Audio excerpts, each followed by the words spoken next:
Good evening, colleagues, friends, students, distinguished guests, family, and of course, the inaugural Professor Van Wyk herself. It is an honor and a privilege to welcome you all to this evening's inaugural lecture hosted by the University of Cape Town. I am Professor Jeff Morgan, the Acting Deputy Vice Chancellor for Research and Internationalization. And tonight's event marks the closing of our May 2025 lectures in the prestigious inaugural lecture series. And we're ending on a powerful and inspiring note. We're here to celebrate the scholarship and leadership and the academic journey of Professor Jacky Van Wyk, the head of the Department of Health Sciences Education. So let me warmly welcome Professor Van Wyk's family. Do we hear someone? Oh, there we go. Professor Van Wyk's family, colleagues, friends, and invited guests. Your presence here this evening reminds us of one of the vital ingredients in the success of any individual, particularly one embarking on an academic journey, the value of support in the family, colleagues, and friends that constitute the support structures of any individual. So let me take a moment to acknowledge the members of tonight's platform party. Dr. Rosario Eger, who will offer a vote of thanks following the lecture, and Associate Professor Lionel Green Thompson, the Dean of Faculty of Health Sciences, who will offer the introduction to Professor Van Wyk, as well as the closing remarks for this evening. Very briefly, let me explain the essence of the inaugural lectures. At UCT, inaugural lectures are a significant academic event that marks the formal recognition of newly appointed professors. I hesitate to say newly appointed, because we have this backlog that we're working through. So when I had mine in 2023, everybody was like, oh, congratulations on your promotion. Like that happened in 2019. But these lectures provide a platform for professors to showcase their research and share their academic journey and engage the broader university community in their field of expertise. They highlight the intellectual contributions of UCT's scholars. It fosters academic dialogue and celebrates the advancement of knowledge, reflecting the university's commitment to excellence in research and teaching. And tonight, as we reflect on the work of a scholar who embodies what it means to be rooted and visionary, Professor Van Wyk will deliver a lecture entitled Grounded in Context, Growing for Impact, Advancing African Scholarship in the Health Professions Education. It's a testament to a career that has consistently asked, how can health education serve the people it is meant to empower? It's not a question that one answers from behind a desk. It's a question that requires one to step into classrooms, into clinics, into communities. It asks that we engage with students, with colleagues, with policymakers, and above all, with patients, those that are at the very center of any health system. This is what makes Professor Van Wyk's work so meaningful. She's dedicated her career to building educational models that are not just locally relevant, but also deeply socially accountable. Models that acknowledge the layered realities of South African healthcare and medical education, and responds with innovation, with inclusion and care. Her work reminds us that health education is never value neutral. It is inherently political. It shapes who gets to become a doctor, who gets to become a nurse and an educator, and it shapes how those professionals are trained to see the world and who they're taught to prioritize. If we are to address the health inequalities that persist across South Africa and the continent, then education must be part of the transformation. Professor Van Wyk has been a guiding force in that transformation. At UCT, we often speak about being unapologetically African and globally excellent. And tonight, you're going to get a taste of what that looks like in practice. Professor Van Wyk's lecture invites us to rethink what we teach in health sciences, how we teach, and why we teach. Her work reminds us that research, at its very best, is not just about prestige or metrics, but about people, about lives that are changed through the interaction, about systems that are strengthened, about voices that are amplified. This is why at UCT we speak of Vision 2030 as unleashing human potential to create a fair and just society. So, ladies and gentlemen, as we gather here this evening, and many join us online, I want to thank you, each and every one of you, for being here to witness and honor this moment. Your presence here reflects a shared commitment to excellence, transformation, and the kind of scholarship that matters to us at UCT. So, on behalf of the executive at UCT, I want to welcome you all very warmly and call upon Professor Dan Green-Thompson, who will formally introduce Professor Van Wyk.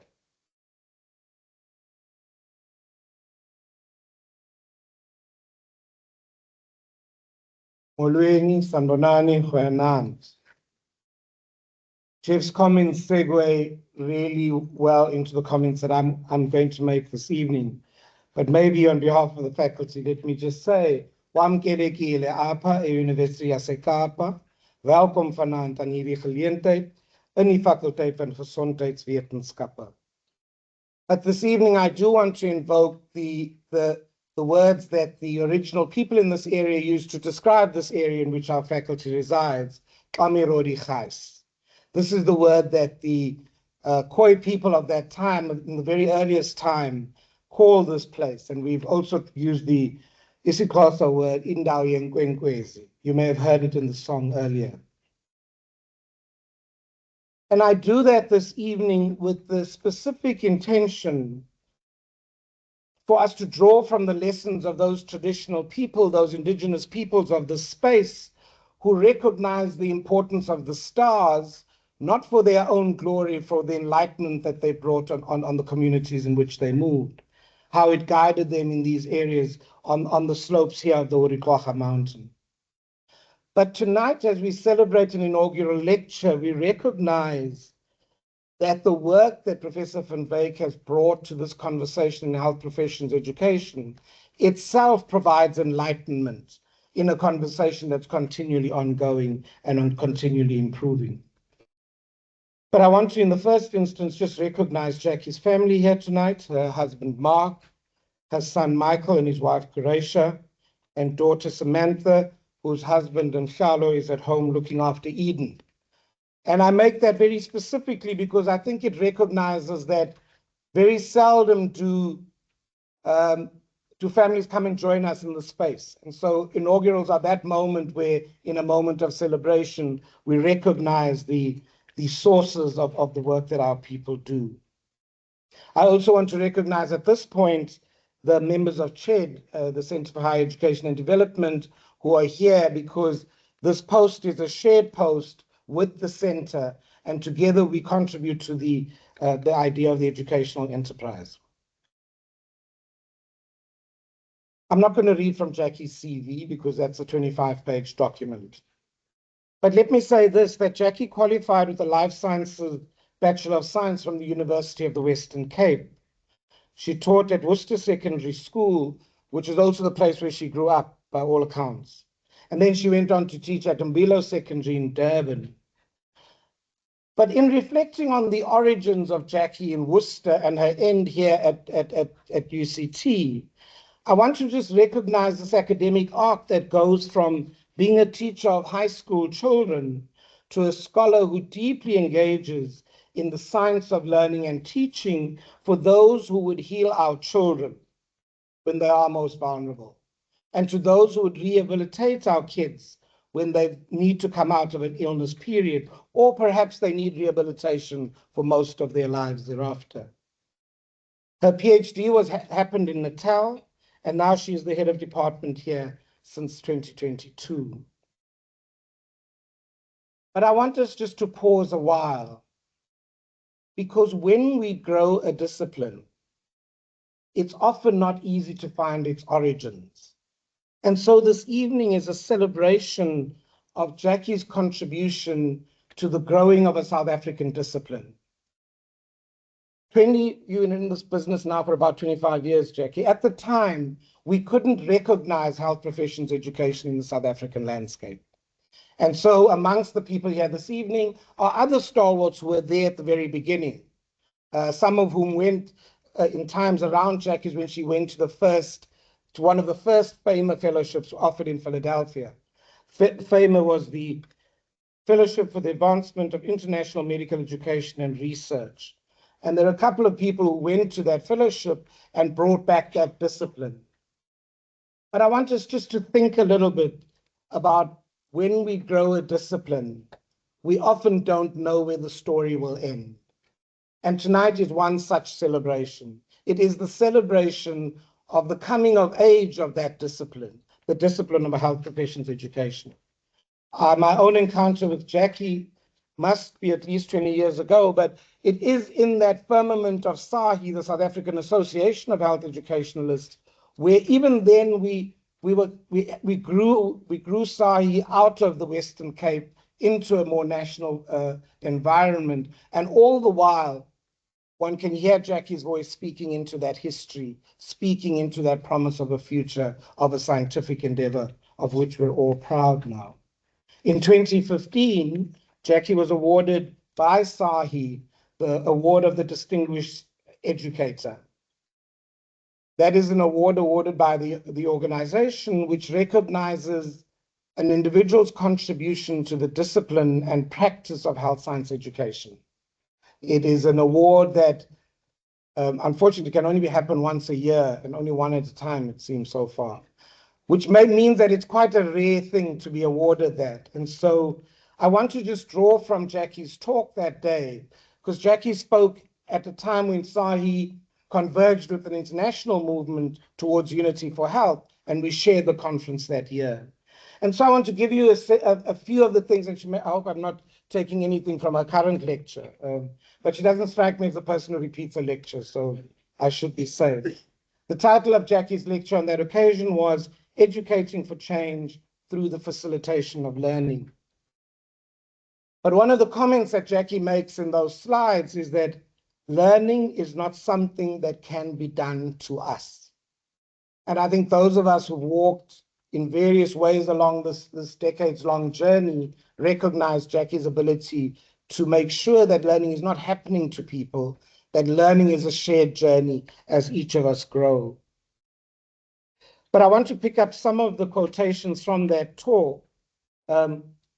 And the one that strikes me most, because I'm a little bit of a fan of Mesereau, but the quotation she used in that lecture is reflecting on learning as the centrality of experience, critical reflection, and rational discourse.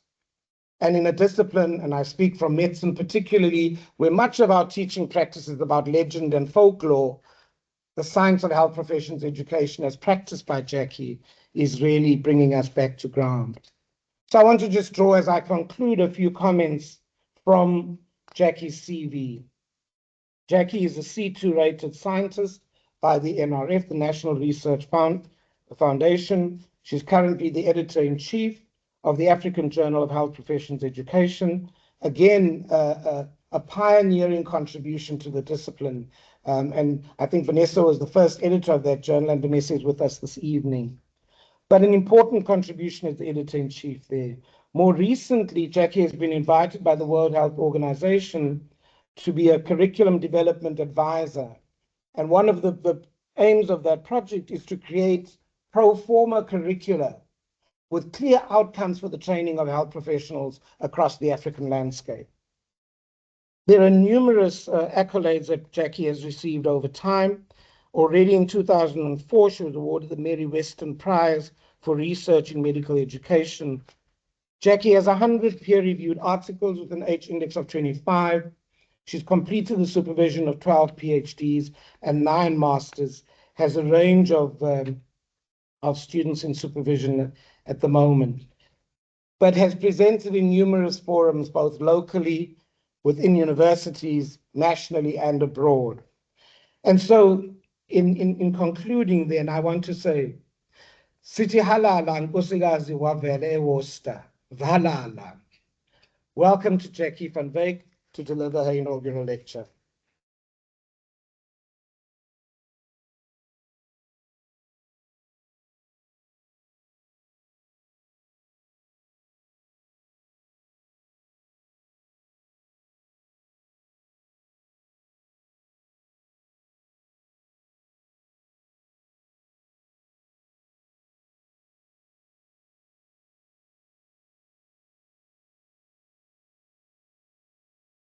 Good afternoon, good evening, good night.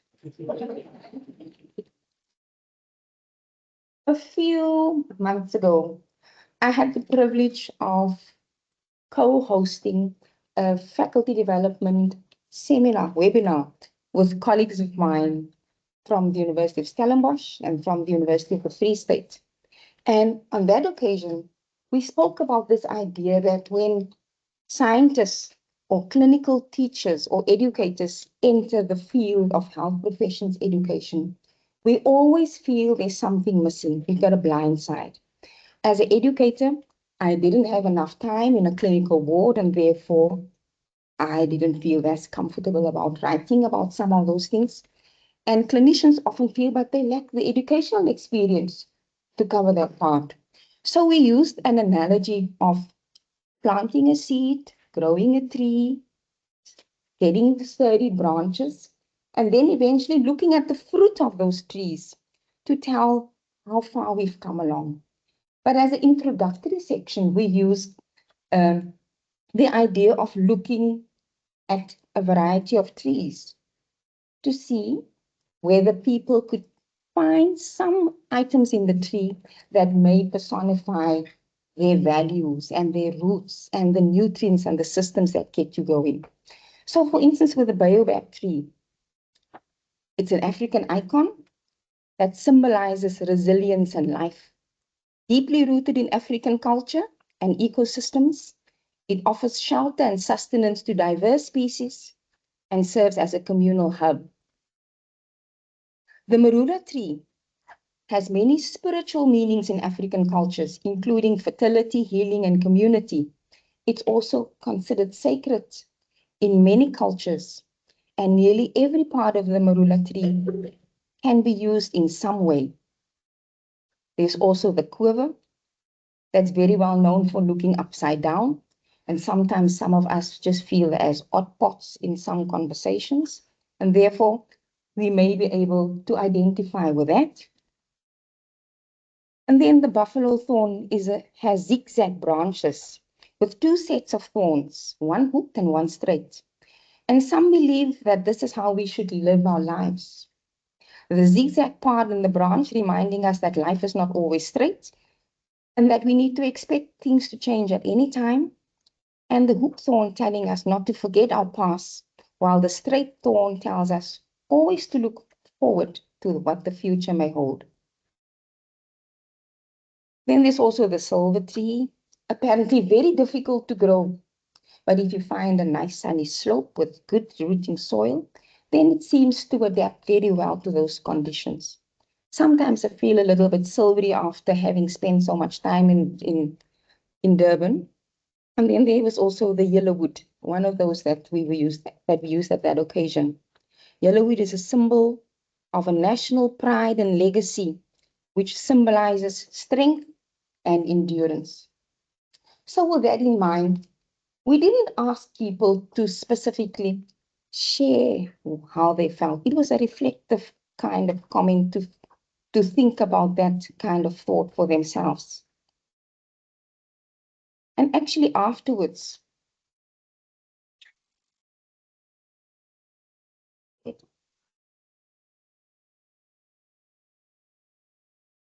okay, so the leadwood,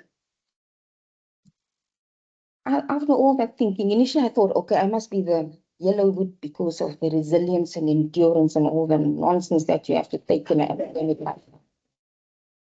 And then I thought maybe I should rather identify with the leadwood tree. Let me tell you about the leadwood tree. It is known as one of the largest trees, and if you've seen me and my husband together, it's no trick question about who's eating the most in the house. It has dense wood, which makes it heavy and impermeable to termites. It has been said to be the only wood species that sinks when thrown into water. And it has hardiness that explains why, to 80 years after this tree had died, that the leadwood tree still remains. And because of this high density, it is a tree that's often used as material of choice for railway sleepers. Now, sometimes I can fake sleep too. And I just thought that is a much easier way to get into this business of how do we feel and how to be personified. So for the purpose of the talk, I've organized my sessions into 3 parts. The first part that talks about being grounded in context, where I will touch on my professional roots, and some of it Lionel mentioned already. As a science educator, I also spent a number of years as a teacher educator during the days when OBE was being rolled out, and we worked with OBE implementation, and a little bit in educational leadership. And then I want to touch on the institutional culture, because as Lionel had mentioned, from 1990, we moved to Durban, where after a year of teaching at Afrikaans medium school, I felt a little bit disjointed in having to teach in an English medium environment.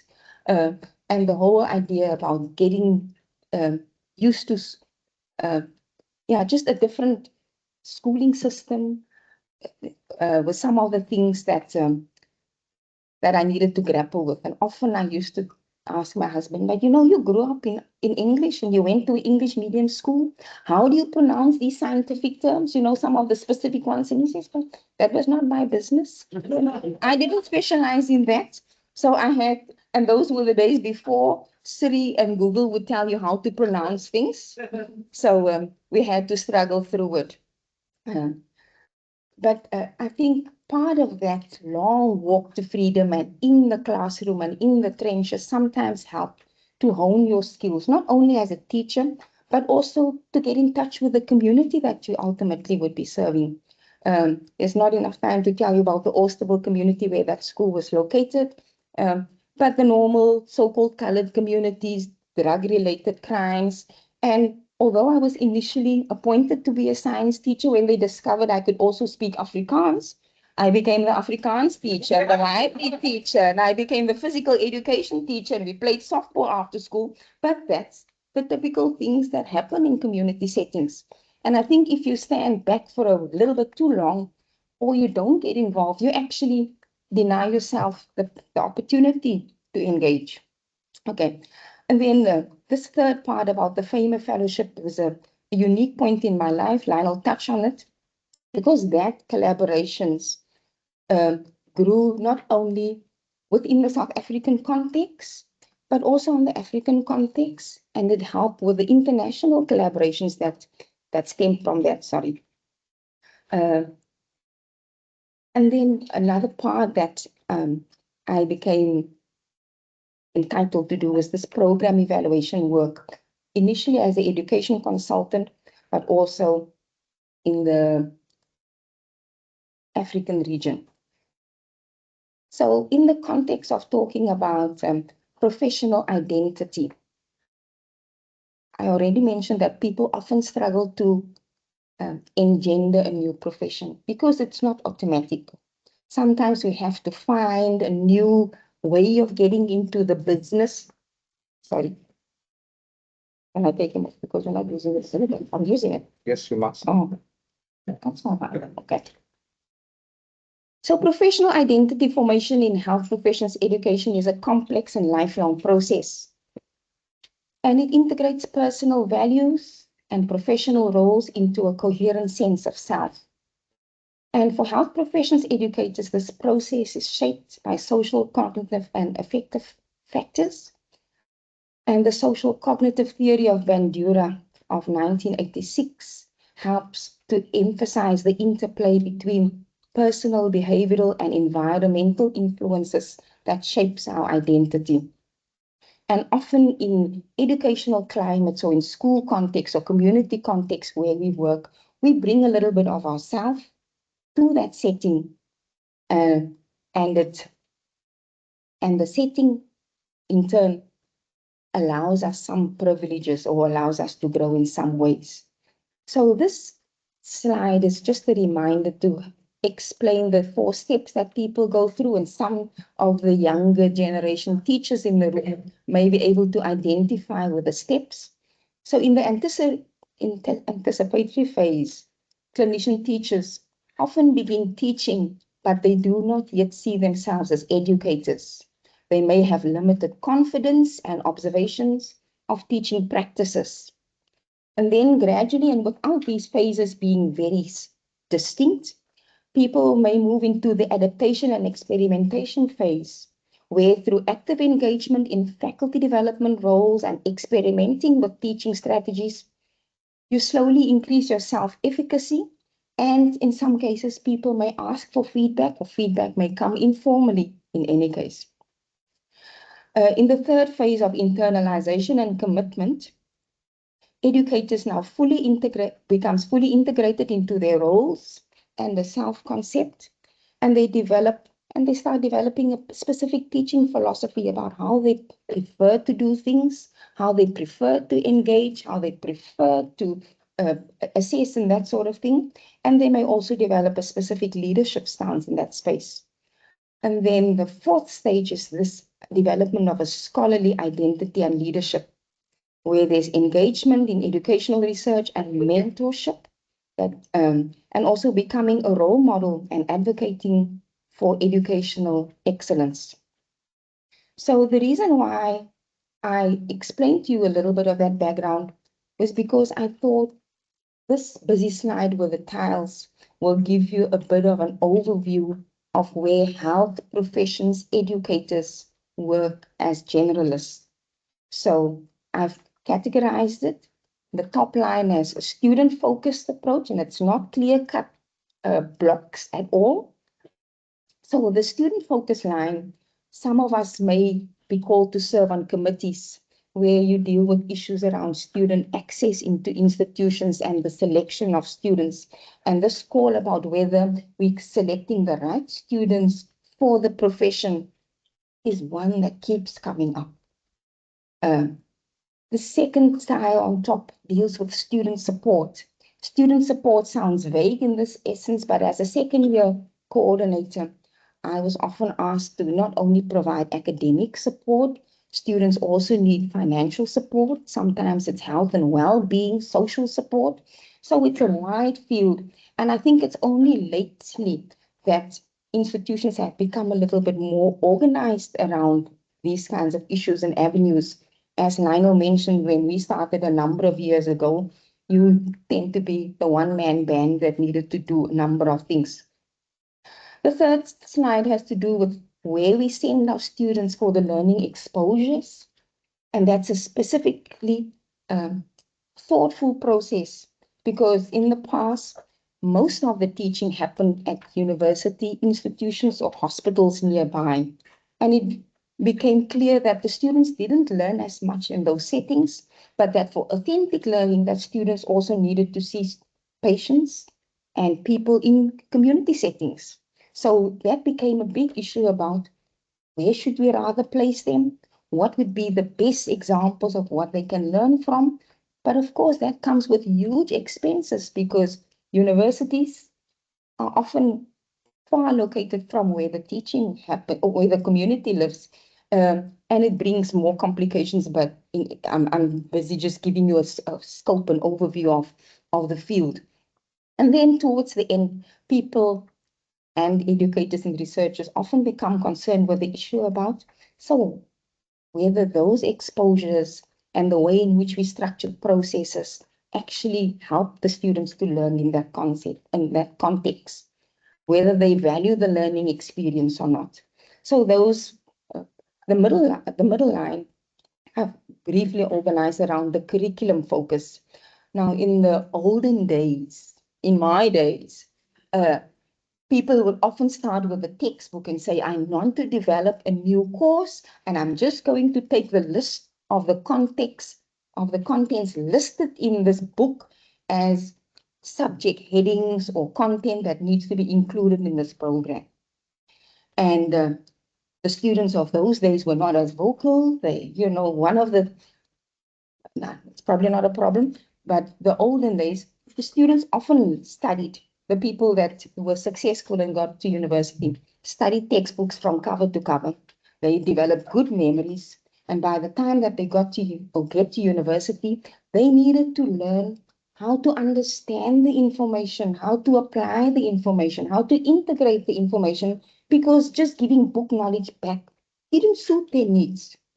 So this whole issue about what content to include, how long a curriculum should be, what teaching and facilitation strategies would be most useful to engage the learners or the students, became relevant issues about how do we make it better for the student to not only go away with these heavy packs of books and, muscle tension, but also to actually have applied, be able to apply what they've learned.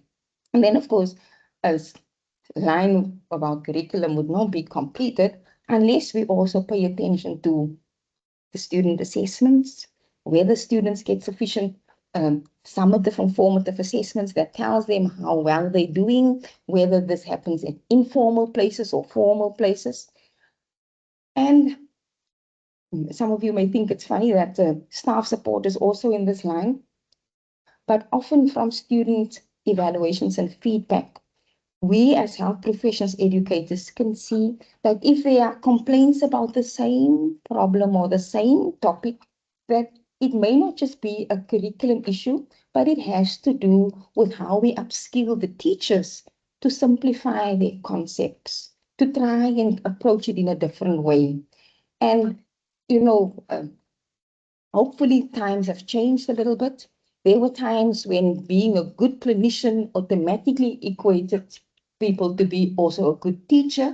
Now we know that these are different kinds of gifts and skills, and that it's not, and so much so that I know that at some institutions, they've actually formulated policies to also include training in health professions education and diplomas to that extent. The Department of Health Sciences Education has a good program in this regard. So we'll do the adverts later. And then at the last line, we have the institutional focus in terms of sometimes at institutional level, we may have internal quality assurance and checks, whether the program is working in such a way in which we want it to work. Feedback, is the money going in the right directions? Are our systems working? But often you also find that every 3 to 5 years, some of the outside regulators may come and visit to accredit the program and to say that these students are fit for purpose and that they are ready to go into the communities. So this leads to issues about graduate competence and questions about whether the context and the needs of the society out there is being met by the graduates that we prepare. And it all feeds into the whole cycle of program evaluation. So this just gives you a little bit of a big overview of the different places where one can work when you go into this field. As teacher or teacher educators at the time when I entered this field, nobody explained it to me like this, but after 25 years and after having been in every corner of these blocks, you more or less get the lay of the land. I don't know how well you see this. The reason for including this timeline and slide is to show you that right here in the middle, in 2000 was when I joined the medical school at the University of KwaZulu-Natal in Durban. But there was life before then as well. And I think sometimes like with the plant or growing a seed, often all that activity happens underground and it's not so obvious. But you come to a point where you realize that growing roots, getting water, getting nutrients is just as important. So in the first line, I've listed my obtaining the BSc Education from the University of the Western Cape. Those of you that see, quite a number of you seem to be the similar age that where I am at, would remember that the 1985s, 86, 87 in the Western Cape province was tumultuous times. Sometimes I look back on those years when I initially thought I'll either go into becoming a vet or a biologist, and I totally got derailed because I needed to maintain a bursary.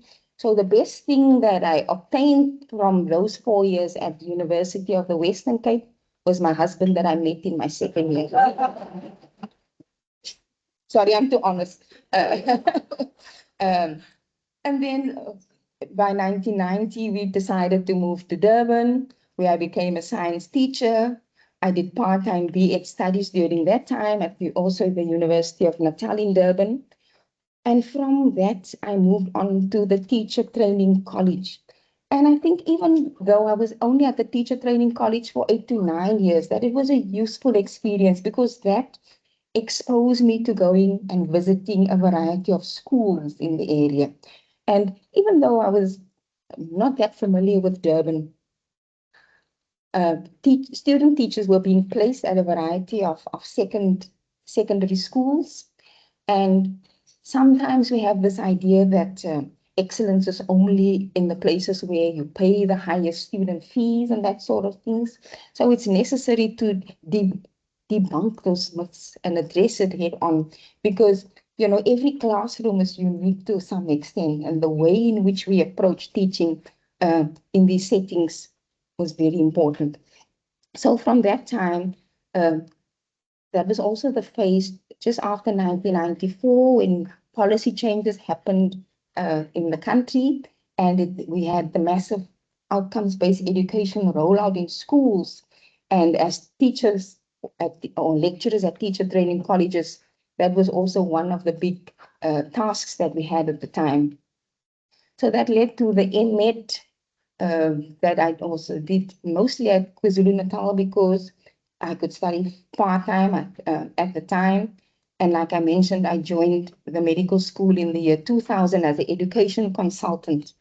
Now, even in that pot, I was an odd spot pot. Because to some extent, I was appointed to help with the implementation of a problem-based learning curriculum at the time, while the traditional curriculum was being phased out. And so initially, I worked with curriculum implementation. I did facilitator training. I helped and chaired the student assessment, the integrated student assessment programs, and I did program evaluation.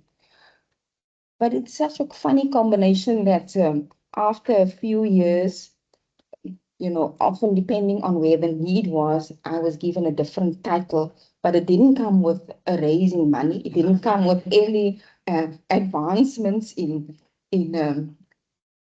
seniority, but I think it was also necessary for the exposure at the time to learn through the job. So during the 2003, 2008 process, I think a lot of academic development internally happened. And even in the broader health professions education landscape, when I attended, I think it was in 2002 or 2003, the Bloemfontein conference. I thought this was a conference that had been happening for years. It's only later that I realized it was actually the first occasion that such a conference had been launched in South Africa. And that one specifically was very important because that was where I met Vanessa Birch. I can't remember meeting Francois at that occasion because Vanessa took me to the side, told me about this famous process, encouraged, I hear you knew at Nelson Mandela, maybe you would like to apply for this famous fellowship, and thought a little bit about it, and I went back and I applied for the process. And by 2004, 2005, I was actually taken into fellowship and I completed that famous fellowship. during that period. And it was also during that period that Vanessa used to serve on the Health Professions Council visits to the faculty. As I mentioned, the Health Professions Council seemed to have a little bit of an itch, you know. So when you're busy phasing a program out, they want to make sure that you don't lose your standards or the standards of training during that period of time. So they want to make sure that the students that's being phased out are not being neglected, but they also want to make sure that the students that's being brought into the new program are well supported and and that the program is structurally sound. So I think we may have had 2 or 3 visits during that period of time. And because we saw each other so often, but it was also Professor Birch at the time that took me to the side and said, but you're so busy with organizing all of these things. Are you doing any research about this? I said, yes, I'm preparing for conferences and I'm taking notes, but I'm not yet ready to send it anywhere because as an outsider to the field, you're never really sure whether your work is worthy of presenting elsewhere. And in true Vanessa style, she said, just send it to me and I'll submit it for you. And of course, I'm not ready for that. So I said, no, I'll clean it up. I'll do my own thing. And eventually by 2006, I had 6 publications from the things that had been accumulated in the bottom drawer. And I think from that point onwards, I realized that you needed to work slow and steady on the topics that you're busy with and actually just make work of it when it's fresh, because it's very difficult to go back to old work afterwards and write it up. So that for me was an important environmental context. The other point that I want to highlight from that 2004 period was that we often needed to apply for funding to go to conferences. And I think it was also in 2003 when I tried to apply to travel to an international conference. And at the University of at the University of Natal at the time, they had a policy that said that after 3 years, you're not a novice anymore. You need to start generating your own income. And this idea about getting a portion of your research cost into a fund that will work towards generating new income for your studies and generating income for your students was something that I found absolutely freeing. And I think that was also the other incentive that got me going into doing regular research. So during that time, the 2009 on the corner, I obtained the PhD. In fact, what's missing here is in 2008, we launched the first Sub-Saharan African Fellowship for the African context. It started with a number of famous fellows who were actually trained. Francois in the room as well, who started this fellowship locally. And we started taking in people from the region and training them for the region. And that was a big milestone in the context where we worked previously, each in our little corners. I was at KwaZulu-Natal, Francois was at Stellenbosch, Vanessa was at UCT. And the whole idea about actually joining forces and coming up with a national drive and international African drive was absolutely needed at the time. So that made huge differences. And then after 2009, we went into the phase with the mergers. I don't know whether you can remember the mergers for us. For me personally, it meant moving from the School of Clinical Medicine to the College of Health Sciences. And where I needed, or where I was used to playing in one particular corner, I was now asked to help with faculty training in a bigger group, because at University of Natal, we also had different locations and sites. So the health and rehab sciences were on the Westville campus, medical school was next to King Edward, and nursing was on the Howard College campus, and you needed to move around in order to stay abreast with the kinds of training needs. Nevertheless, I think it was useful because in that period, the exposure to the college system lent itself to participating in research cohorts across a number of faculties, across a number of disciplines, and the idea of interdisciplinary research became less daunting. The bottom line is just to show that from 2013-14, there were more national and international exposures. Oh, and I forgot to tell you about the academic promotion journey. From 2000 to about in 2009, I applied for senior lecturership and I was denied. And I was highly upset at the time because by then I had a PhD and about 9 publications.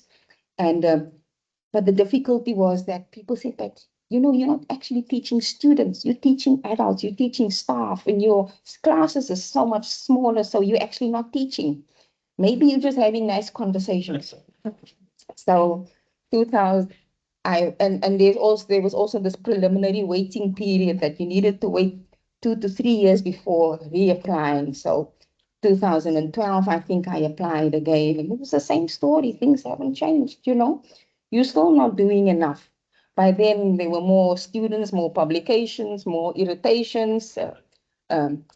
So eventually, by 2018, I don't know whether it was because the landscape had changed a little bit or because more people were entering into health professions education. I eventually applied for promotion from lecturer to associate professor, and I was successful in that regard because by then I've had it. No, but it's also this issue about how the institution can either make or break you. It can force you. It can lead you to depression to some points in time, and how you, like with any other research process, you go through these highs and lows, and you need to keep your varkies allemaal op die hok. Unfortunately, I couldn't find a nice English way of saying it. Okay, so yeah, some of my varkies have gone.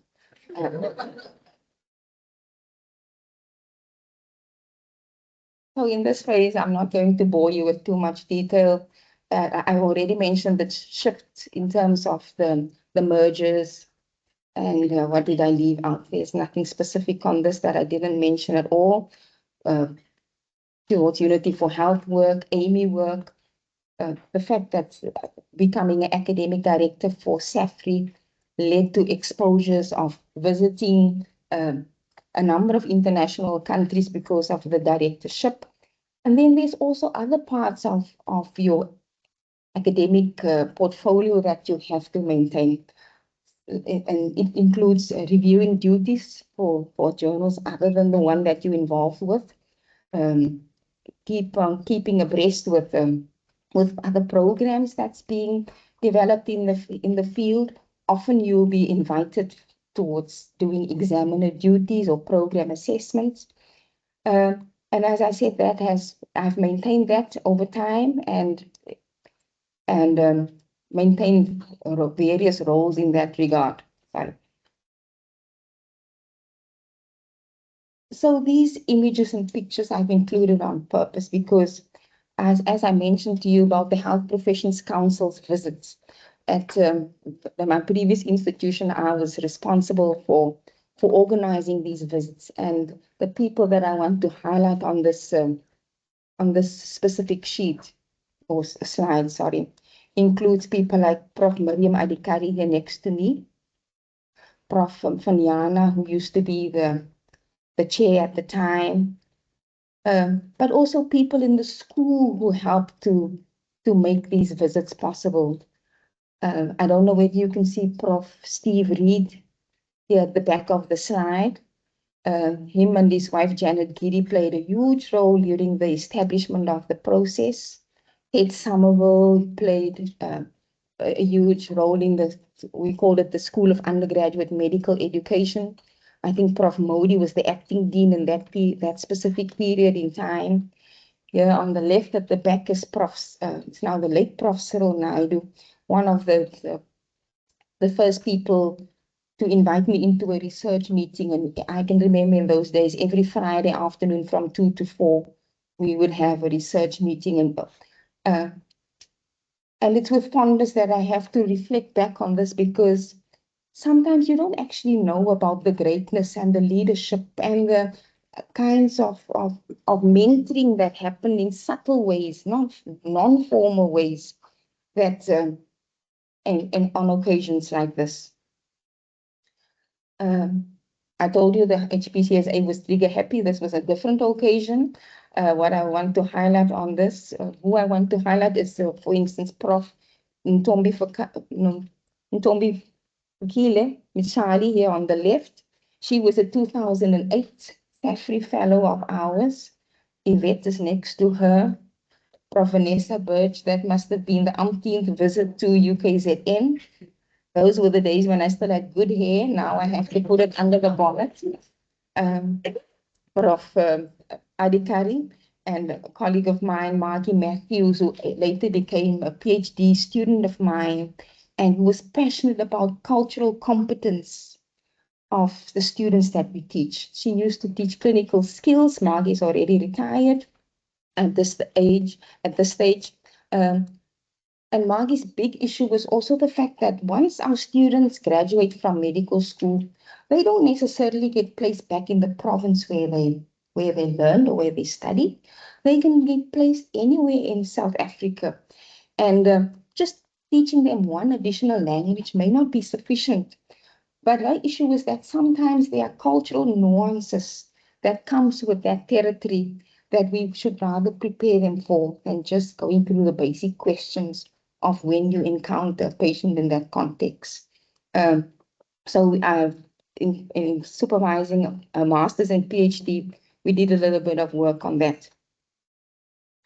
And of course, yes, this is a special slide because on the top left, it refers to the account of the SAHI, South African Association for Health Educators award that I received. And the chairperson at the time was nobody else than my distinguished colleague in crime, Francois. But I also want to draw your attention here to the bottom right of the slide, when we actually met for the first time, because we met on a flight to Philadelphia for the first time in 2004. I must say, his style has improved since then. Luckily we've been together for so long that we can be honest.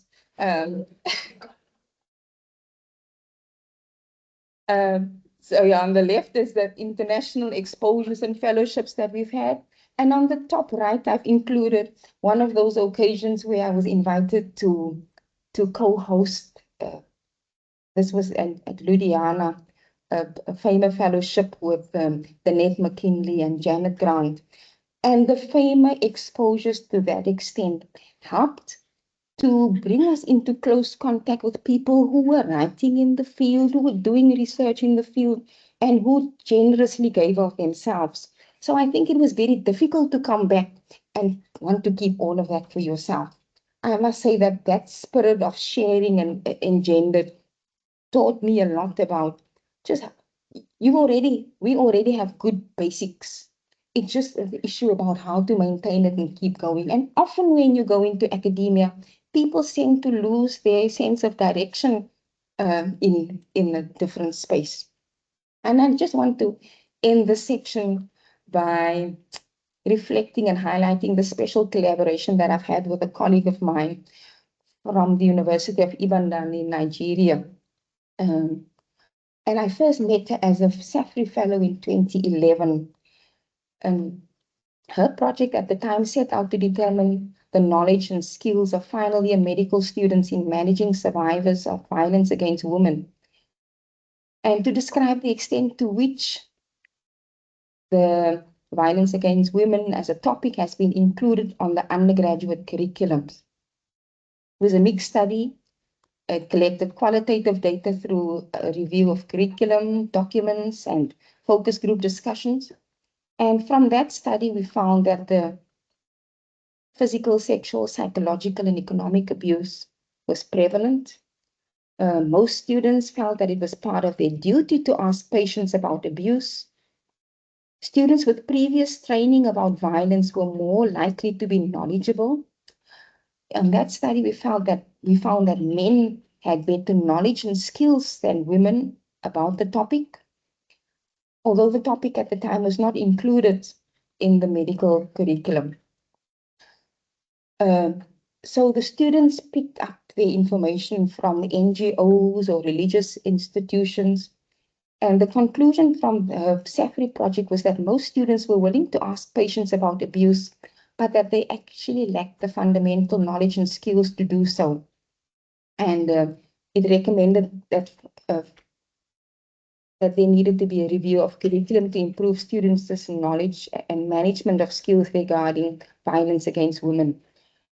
And the reason why I'm including this is because sometimes you don't know how a specific encounter may lead to something more than just that. So from meeting Funmi in 2011, we wrote up the results of her study because it used to be a 2-year process.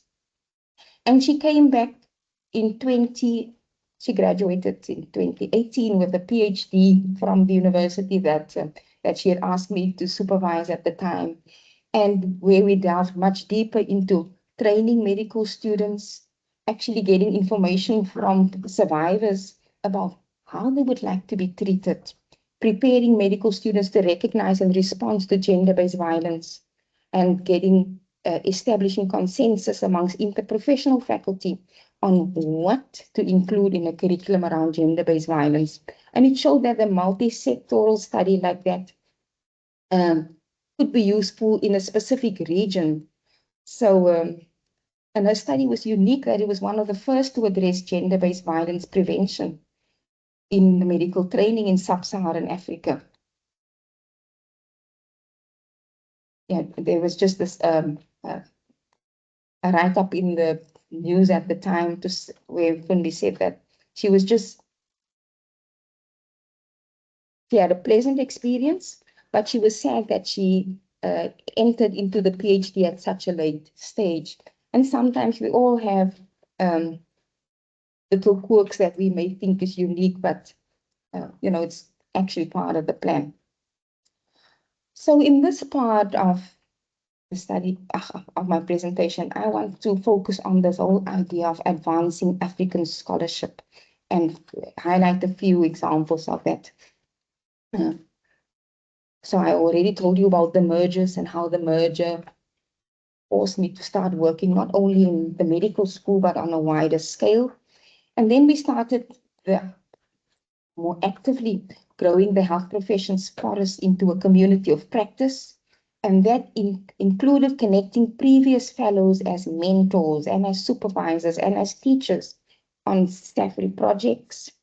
It also eventually led to the formation of the Association of Health Professions Educators and the Leadership Process program, and a postgraduate diploma in health professions education and leadership that we launched through the Foundation for Professional Development, because we also found that, funny enough, especially in the South African context, the graduates of the fellowship program didn't actually value the fellowship as much, because in the South African context, people wanted qualifications. So we needed to rework the fellowship into a postgraduate diploma so that it was aligned with a SAQA qualifications list. Because some institutions valued the fellowship, but most of the others, wanted to know, but, what is a fellowship? Did you do it overseas? And if it was here, how do you make it count? And then the leadership roles in the journal and the reviewing duties that continued from then onwards. But I must say that it wasn't all just hard work. Especially at SAFRI, there were lots of opportunities, or at least once a once every year we would have this opportunity to celebrate. And you may recognize some of the faces in the slide. And this was where the mentoring role often came in. It wasn't necessarily formalized. And I understood the value of sharing pedagogical and educational research experiences with junior colleagues. But SAFRI was a place, and a safe place for that matter, where there was active engagement and experimenting.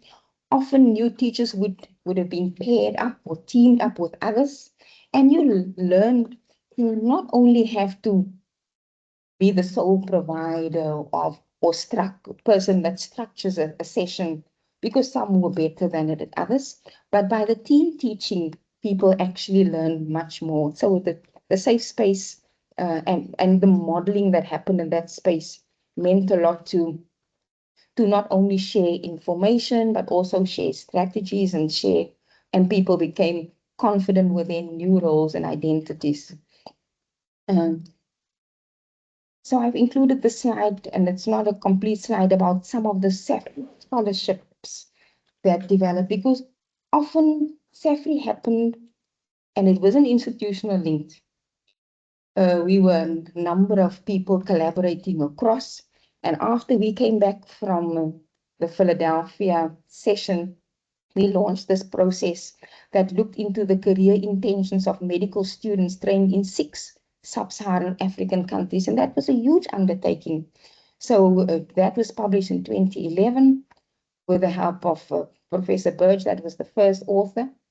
In 2015, one of my SAFRI fellows, Frank Peters, he was interested in what basic surgical skills were required by South African interns upon entry. And while these topics at the time sounded like small topics, it's still the same issues that persist today. People still want to hear the same kind of answers. One of my fellows in 2016, Evelyn Konyi, was from Tanzania. Her question was, what basic clinical procedures should be mastered by junior clerkship students? And I also had one in 2016. I think one started earlier than the others. You know how long the publication process can take place. So I think it just happened to be published in the same year. Fasika Gebrekikos was from Ethiopia. And Ethiopia had a huge increase in hospitals. And he's a surgeon. And his interest was on the impact of bedside teaching activities on patients' hospital experience, because he noted that often when students entered the wards, the patient faked sleeping, being tired, or that the patient's blood pressure went up. So there was obviously something that needed to be investigated in that space. One here at the bottom was evaluating the outcomes of a faculty development program for nurse educators during the COVID time, and when we were actually commissioned to do training specifically for nurse educators. And this led to this nurse educator process, and that was an evaluation of that process just prior to writing the formal report. And then one of these 2024 publications that I've included was also something that came from a SAHI workshop at the time, exactly addressing the issue that different institutions normally have different mentoring models. Sometimes when you join the university, of a specific university, you may be assigned a mentor. At other institutions, you may be open to yourself to find someone in the department or in the faculty to mentor you. And others just leave it to themselves. And we wanted to go through the different faculties of health sciences to find out what's common practice. What is it that people value about being mentored or having to choose a mentor for themselves? And that too led to the exploring models and practice and strategies for mentorship in health professions education. So like I mentioned, the SAFRI process, which was quite by chance, and people volunteered their time. And often we find that it meant that you needed to be away from home and from work for a period of between 7 to 8 days. That not only fellows, but also faculty would take some of their leave time to come and contribute to this process. But if used wisely, it did materialize into something more productive and concrete. And then I think what I wanted to highlight on this slide is just that to some extent, I started developing a pattern with some of the students that I mentored or who came to me for as PhD students. After completing or midway through completion of the PhD, I saw the value in connecting them to the bigger health professions education context, because often towards the end of the PhD, when the student is now ready to supervise other students, they come and they would ask, but can you suggest a possible external examiner for the study? And that means that you haven't paid sufficient attention to your environment. And it's often a common question that people get asked because they think you're either older or you know the field or you make connections, and there are a variety of ways. We can schedule a special workshop on how to look for external examiners. Google, LinkedIn, there are a variety of ways. Uh, but the idea is that you need to somehow making personal connections helps a lot in that way. So Kashina's study was one that I liked at the time because my mom stayed with me for about 16 years while she was relatively elderly. And often on hospital day, it would be one of the family members that needed to take her there. We drop her in the morning, she would collect her number, and then I would call during the day because I was located just next to the King Edward Hospital to say, Mom, can I come and fetch you? Are you ready for collection? 12 o'clock, 1 o'clock, all the normal times when you think they would be ready. And, my mom was Afrikaans speaking, so uh, she wasn't as polite in how long she was sitting there. That's a nice way of putting it. Sometimes by the end of the day, 4 o'clock, 5 o'clock, I would go around and I pick her up. And she would insist on giving that number back to the person that she got it from this morning because she spent the whole day here and she hasn't been seen to. And I think that level of frustration you could see because with older people, they needed to go to a variety of little windows and they need to queue from the start. And Kashina's work was interesting because she, as a family practice practitioner, she was interested in this idea that we are faced with the aging population. And by 2040, there would be more older people than under 5 in the population. And yet, knowing that the older people come with so many comorbidities, there was no way of streamlining that processes at primary healthcare level. And yet, if that is the way in which we were going to go, we needed to improve the system somehow. So this was just a nice experience in going through the motions of first finding out what are the health-related conditions in the geriatric population in sub-Saharan Africa, because that wasn't well documented in the first place. And then we spoke to a number of elderly people to hear what they expect and experience in their encounters. And then we went back to the curriculum to see whether there were any topics on this and where to integrate that in order to improve geriatric care. And this is a similar story with the occupational therapists. I'm not going to go into too much detail, but Deshni Naidu was also one of my master students initially, whom I met at one of those induction and orientation programs. And her issue was the critical shortage of healthcare practitioners and the fact that occupational therapists work in a specific niche, but with the rollout of the primary healthcare system, especially in KZN, they were being asked to become integrated into a specific niche group. And the practitioners themselves were not very clear about how they would play and how they would function and what their scope of practice would be in that space. And so the question initially was whether they were adequately prepared for clinical practice. And then the PhD followed, where she looked at the competencies required to deliver a primary healthcare approach in occupational therapy. We looked at service learning pedagogies to include, to promote student learning in occupational therapy. We canvassed a number of community stakeholders to hear about this role and where they will fit in and what the implications were. And since then, Deshni has really gone on to play leading roles in the space of occupational therapy at the institution, but also on the health professions therapy board. And after the PhD, she also completed a SAFRI fellowship on the ability to cope with primary healthcare and rural practice during community service.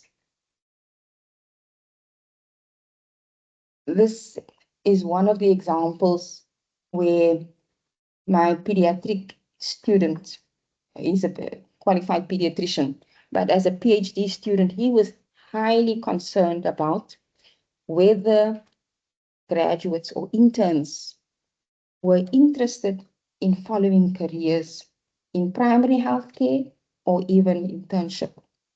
And he looked into students' sense of belonging. Now, internship is often a phase where the students feel a little bit disjointed and where the supervision is not as tight.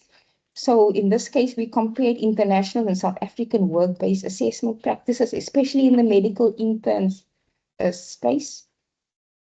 We eventually developed a validated instrument to assess pediatric interns. And then the study concluded with insights into the fact that the interns were a little bit skeptical about pursuing careers in primary health care because they felt that the supervision was not what they wanted. And they felt that, especially in the KZN context where working with vulnerable babies specifically, that they didn't feel confident to the big challenge that comes with that. So what is advancing African scholarship then? How do you summarize this? Hopefully you will agree that it's to root research in real world and African priorities that focus on relevant, transformative, and socially responsive research that addresses issues like gender-based violence, elder care, practitioner well-being in the context of health professions education. It also offers us the opportunity to decolonize and reimagine the curriculum and to replace colonial academic models with more inclusive, context-driven, and socially accountable approaches that reflects our African realities. And it also gives a voice to those marginalized communities.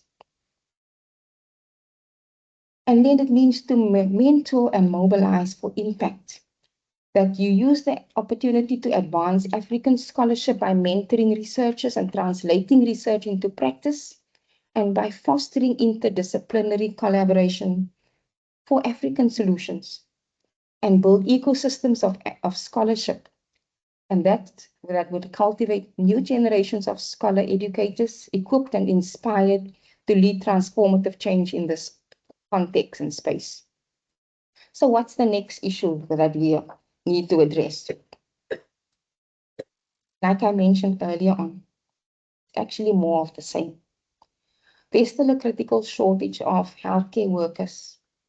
It is expected to be 6.1 million by 2030 in the African region. There's 27% health workers that are still unemployed or underemployed. And apart from that, there's this systemic mismatch between the people that we train and workforce planning and where the resources have been allocated. So an estimated 43% increase in budget is required to meet this workforce demand. And unfortunately, health systems remain underfunded. Although there's been an increase in the number of graduates, this has not translated into better quality of care for patients. And many graduates are not equipped to meet the complex, evolving healthcare needs of communities. And this busy slide is basically that the migration intentions among health workers, especially from Africa, is still high. These different studies show 63% intention to migrate from Ghana, 38% to migrate from Mozambique, 42% from Eswatini. Various dates have been mentioned here. But the bottom line is that we're losing the most experienced and hardest to replace workers who are migrating. And these highly qualified and most skilled workers often settle for more inferior jobs abroad. And this is a wastage of skills.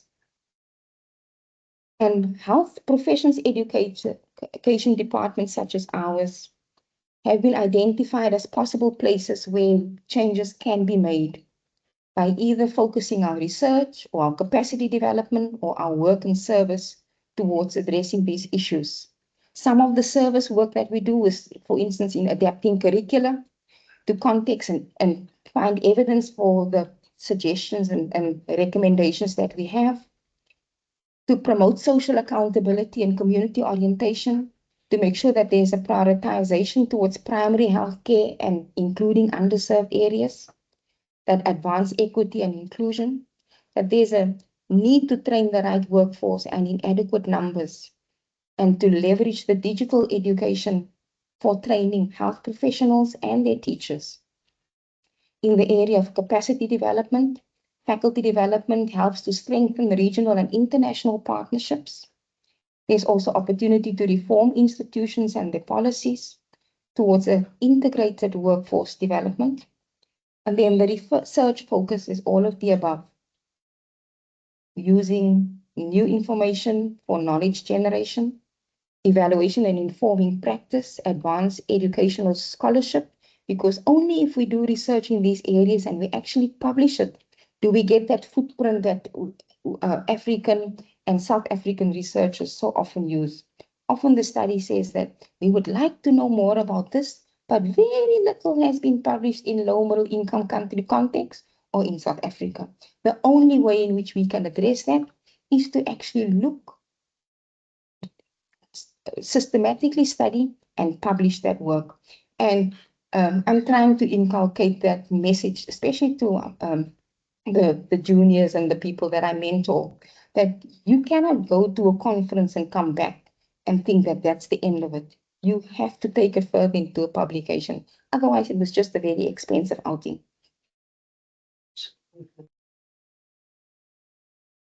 And then I'm sure you are very familiar with some of these sayings. And you may also be familiar with Gardner's multiple intelligences theory, which argues that intelligence is not a unitary construct, but rather a collection of different cognitive capacities that we use in varying ways and to various degrees. So you will be aware of the value of having a teacher or a mentor who sees potential and encourages a learner or a student to either pursue a certain skill or an interest, or even an academic career. So as clinical teachers and educational leaders, we need to work collaboratively to debunk some of the entrenched myths and start thinking about evaluating the status of teaching as a profession that enables others to do. Thank you very much. This is just a slide where I want to acknowledge some of my SAFRI co-leaders, Di Manning in the middle, Liz Wolfart on the side, Juanita Besaidnut is in this one. And I think I absolutely, where did I put my notes? I want to acknowledge a few people in this while I have the opportunity.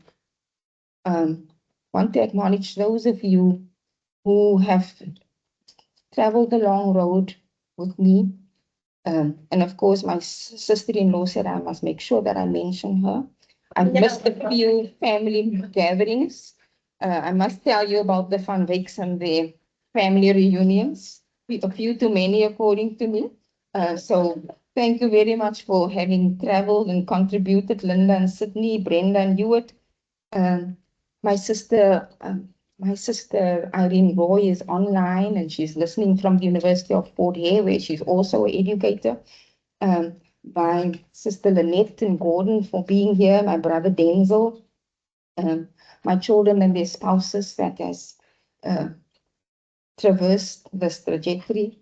And probably my biggest and most loving supporter has been Mark Van Wyk, who has allowed me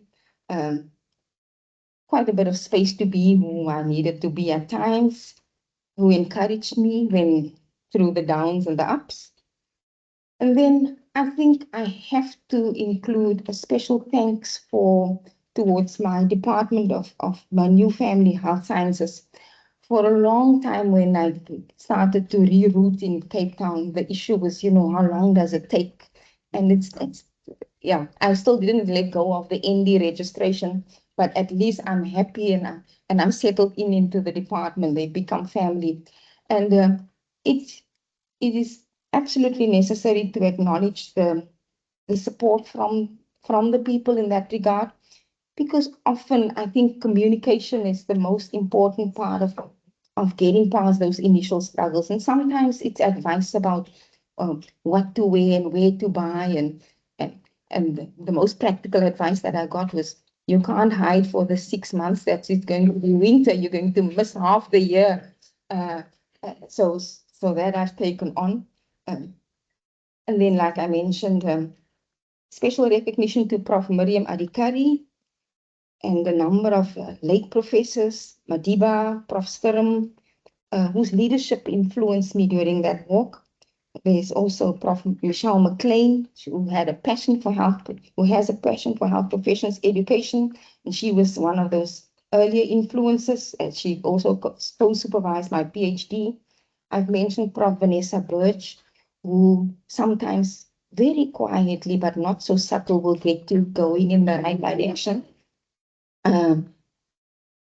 I mentioned Stephen Knight, Janet Giddy, Steve Reed, the people at the Department of Health Sciences Education or School of Undergraduate Medical Education in Durban.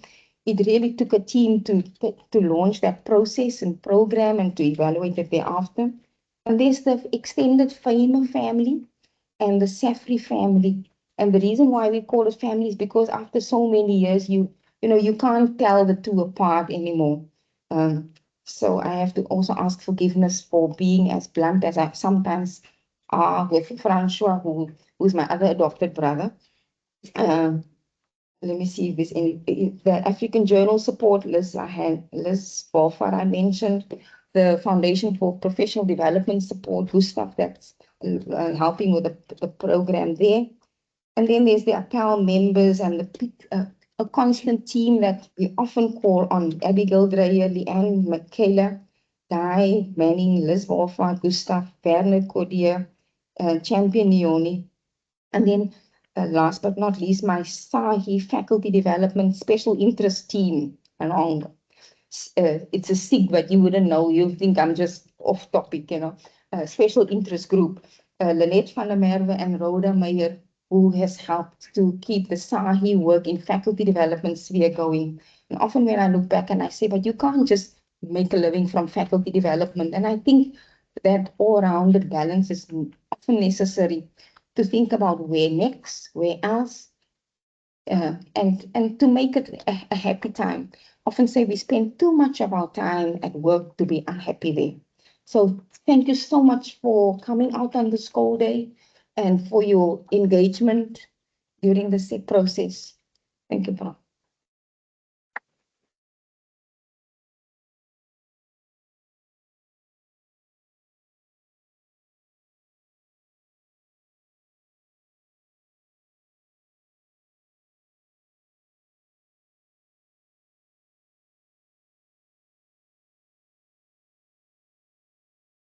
Thank you, Prof.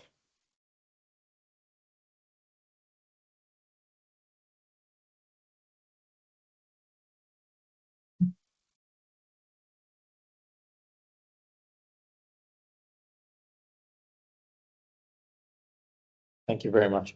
I like that. I don't like that phrase, those who can do, those who can't teach. I think it's too long.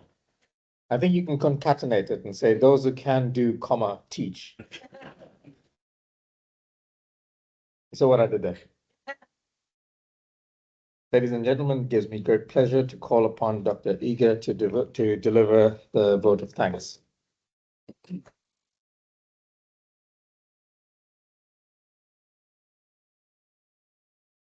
Thank you, Prof. And thank you all once again for being here. Today is so special. This is the second consecutive inaugural we, from my department, we've been part of. Last month was Francois, and now we have Jackie. My plan was to highlight and share my own personal experience working with Jackie. But then I was chatting on WhatsApp with my twin yesterday, my identical twin. Some of you know her. In case you don't, she's Elmi Badenhouse. You want to wave your hand, twin? She's my identical twin. So while I was chatting with her, she said some stuff. And then I realized, it dawned on me that my words will not do the justice. So very early this morning, I sent an email out to a couple of people in the department. I couldn't send to everybody because last minute. And I said, please send me any one sentence, in your one sentence, working relationship with Jackie. And what I want to do before I share my highlights is to read some of those in their own words. I feel because it will do justice to Jackie's presentation about the grounding, about the context, and about the impact. And keep in mind that she's only been with us for 3 years. Okay, so here goes and Jackie, I'm going to compile and send to you later. Okay, so I'm just going to read. The first message I got said, she combines 3 rare qualities in one. Her realness, about human, her getting her hand dirty when she's asked for help.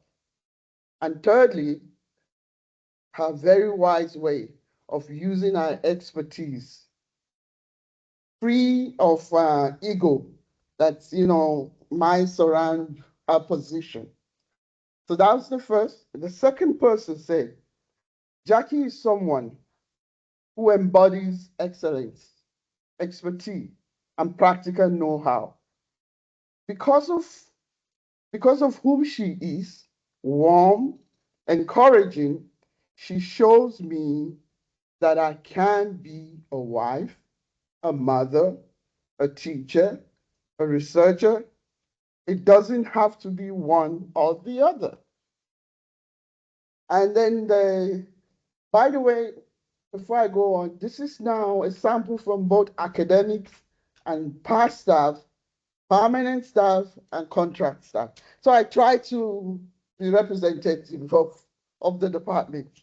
And then the next person said, newish, though newish to the department, Jackie has shown a remarkable warmth and thoughtfulness that makes her leadership both professional and genuinely personal. I'm going to read 2 more and then I'm going to stop.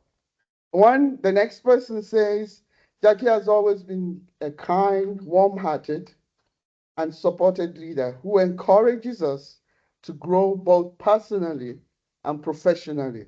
She often reminds us to put our health and well-being first. We are so incredibly proud of her and truly grateful to have her as our head of department. And then I'm just going to read this last one and I'm going to share my highlights.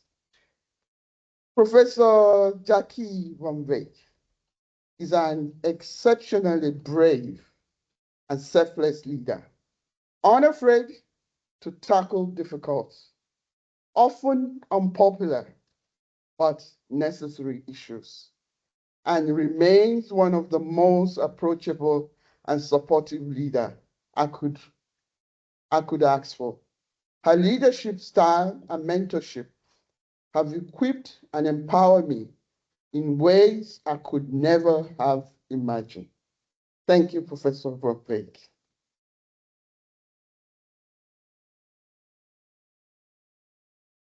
I could go on, but I'm going to stop there. And on, listening to Jacky, for me, I think three things stood out. Well, the way she's already, the way she broke her presentation into three parts, it was significant. And I think it tells a story about who she is as a person. And for me, the takeaway, which I call also a call to action, is one, is embed the context in the curriculum. I don't know if you heard that, I heard that. Embedding the context in the curriculum. How do we change? How do we transform? By embedding the context, our own context in the curriculum. And that's so for me, that's what I heard, and that's a call for action. And the second that I heard was that she said, challenge dominant knowledge hierarchy. We are to challenge them because this is how do we promote African knowledge? By challenging the dominant ones. And then the other is that collaboration across border with with a purpose. We shouldn't work in isolation. And when I say across border, particularly across Africa, when she was putting all those countries up. And lastly, that scholarship, let not our scholarship just be for our discipline. Scholarship should transform lives, not just for our CV. That's my interpretation of it. It's not just for the CV or for the discipline. It's to transform life of real people, of the community. That's where we actually are serving. So so it's grounded in context, growing in vision, commit to impact that lifts up lives beyond the academia. And so that's my takeaway. Thank you. For coming, I'm going to hand over to Professor Jacky. Thanks very much, Dr. Again. Really, by way of conclusion, there are a couple of things. When I say halala, people must please respond this time. I thought the first effort was rather poor. Halala, Jacky Van Wyk, halala. Much better, much better. There are a couple of things that Jacky didn't provide evidence for in her talk. The one was, I don't know if there's evidence of a normal colored school anyway, but I do think that the school you taught at in Durban is a school that makes impact way beyond the place in which Umbilo is located.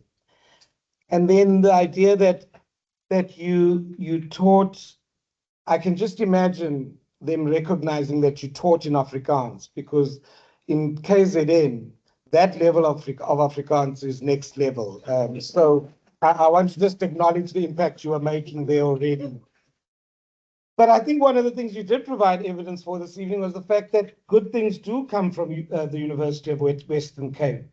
You come from there, but you also found your husband there.